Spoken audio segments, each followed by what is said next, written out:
Dia 11 de novembro. São Martinho, bispo de Tours. 400. São Martinho, célebre bispo da Igreja Católica, nasceu na Hungria, filho de pais pagãos. Na idade de 10 anos, procurava por diversas vezes as igrejas católicas, levado pela curiosidade para observar o culto religioso e ouvir a doutrina. O que vira e ouvira tanto lhe agradou que, sem que os pais o soubessem, pediu admissão entre os catecúmenos, que se preparavam para o santo batismo. Com muito fervor fazia as orações e praticava obras de virtude. Com 15 anos foi sorteado para o exército imperial e mandado para Amiens, na França. Com grande cuidado fugia dos pecados e vícios tão geralmente comuns na vida dos soldados. Da boca não lhe saía palavra mentirosa, insultosa ou obscena. O tempo que os outros passavam divertindo-se no jogo e na bebida, Martinho empregava-o santamente na oração ou leitura útil e santa. Grande era a caridade que tinha para com o próximo. Na estação invernal se encontrou com um mendigo seminu, o qual lhe pediu uma esmola pelo amor de Deus. Não tendo dinheiro consigo e não querendo despedir o pobre sem auxílio, pegou no manto e partiu em 2 metades, das quais uma deu ao necessitado. Este ato tão generoso importou-lhe escárnio e zombaria da parte dos soldados. Na noite seguinte, porém, lhe apareceu Jesus Cristo, coberto da parte do manto, rodeado de anjos, e disse-lhe: Martinho, principiante na fé, cobriu-me com este manto. Esta aparição consolou sumamente a Martinho, que tomou a resolução de dedicar a vida unicamente a Deus. Na idade de 18 anos, recebeu o batismo e, abandonando o serviço militar, procurou ao santo bispo Hilário, que o recebeu com muita satisfação e o instruiu nas verdades da santa religião. Com o consentimento do santo mestre, voltou para a Hungria, com a intenção de converter os pais. A mãe abraçou o cristianismo, mas o pai não pôde resolver-se a dar o mesmo passo, o que muito entristeceu a Martinho. Este pretendia ficar mais tempo na Hungria, para trabalhar na conversão dos gentios, mas os arianos expulsaram-lhe desta maneira, voltou para a França. Hilário permitiu-lhe fundar um pequeno convento, para onde se retirou Martinho, e onde viveu entregue só à oração e obras de penitência. Grande sensação causou o fato de ter ressuscitado um homem que, tendo manifestado o desejo de ser batismado, morrera antes de ter recebido o santo sacramento da regeneração. Quando morreu o bispo de Tours, a voz unânime do povo pedia a Martinho que fosse sucessor do santo prelado falecido. Foi para ele um grande sacrifício, mas reconhecendo na voz do povo a expressão da vontade de Deus, aceitou a dignidade.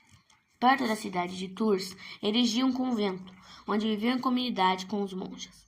Com toda a regularidade, visitou a diocese, administrou os santos sacramentos e deu esmola aos pobres. Manifestou um zelo extraordinário no adorno das igrejas. Diversas pessoas observaram que, ao entrar na igreja, o bispo tremia por todo o corpo. Perguntado pelo motivo desta sensação, Martinho respondeu: Não tenho razão de encher-me de temor ao comparecer na presença da Suprema Majestade? Na igreja não tolerava conversa e, neste ponto, servia de exemplo para todos.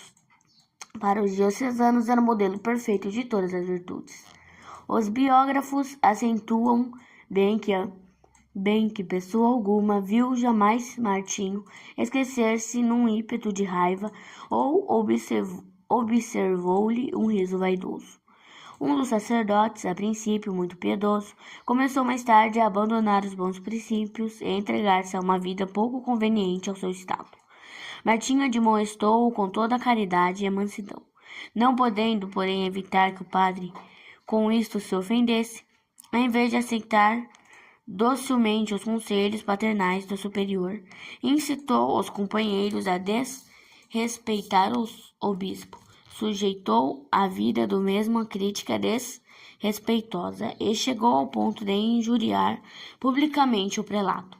Este suportou tudo com a máxima paciência, respondeu ao padre com toda a mansidão e rezou muito pela conversão do mesmo. Monges houve que aconselharam ao bispo que expulsasse do convento o atrevido. Martinho, porém, respondeu-lhes: Se Jesus aguentou um Judas, por que não haveria eu de aguentar a Brício? E acrescentou que este mesmo Brício, era o nome do padre insultador, seria seu sucessor na direção do bispado. Ninguém mais podia dar crédito a esta asserção e o próprio Brício recebeu-a com uma gargalhada. De fato, Brício veio a ser sucessor de Martinho como bispo de Tours, confirmando assim a profecia do santo homem. Brício converteu-se, mudou totalmente de vida e morreu santamente. Com toda energia se dirigiu Martinho contra a abominação da idolatria que ainda existia na diocese. Muitos templos pagãos desapareceram e mais de uma vez Martinho arriscou ser morto pelos pagãos. Existia em determinado lugar uma árvore multisecular, objeto das superstições dos idólatras, que Martinho se tinha proposto abater em qualquer ocasião que se oferecesse. Os pagãos opuseram-se energicamente ao plano do bispo. Finalmente um deles saiu-se com esta: Bem, nós mesmos cortaremos a árvore, se nos prometeres com tua mão ampará-la na queda. Não só isto, se assim for, reconheceremos o poder de Deus cujo nome pregas. Martinho, sem hesitar um momento, aceitou a proposta e imediatamente se dirigiram ao lugar onde estava a árvore. Os cristãos, assustados, acompanharam o pastor. Martinho colocou-se ao lado para o qual a árvore havia de cair. Machadadas vigorosas feriram o cerne do gigante que, afinal, abalar a resistência, se inclinou. Martinho estendeu os braços ao colosso cadente, amparou-o na queda e atirou para o lado, sem ferir pessoa alguma. Este e outros milagres abriram os olhos aos pagãos, que em massa se converteram ao catolicismo. Martinho tinha 81 anos quando Deus lhe anunciou a morte. Os discípulos, ouvindo-lhe falar do fim próximo, entristeceram-se entre lágrimas e lhe disseram: Por que nos abandonas e a quem nos entregas? Lobos rapaces investem contra teu rebanho. Compadece-te de nós e fica conosco. Martinho, com os olhos fixos no céu, respondeu-lhes: Senhor, se vosso povo de mim precisa, estou pronto para trabalhar ainda, mas seja feita a vossa vontade. Satanás, que tantas vezes atormentara ao santo servo de Deus, não o poupou na hora da morte. Apareceu-lhe em forma horrível. O santo bispo, porém, sem se assustar, disse: Que procuras aqui, monstro sanguinário? Nada tenho contigo. Martinho morreu no ano de 400 aproximadamente. Reflexões. São Martinho havia-se com o maior respeito na igreja, porque se sabia na presença de seu Deus e juiz. Oxalá todos os que frequentam a casa de Deus tenham a compenetração desta verdade. Que fazia tremer o grande bispo de Tours.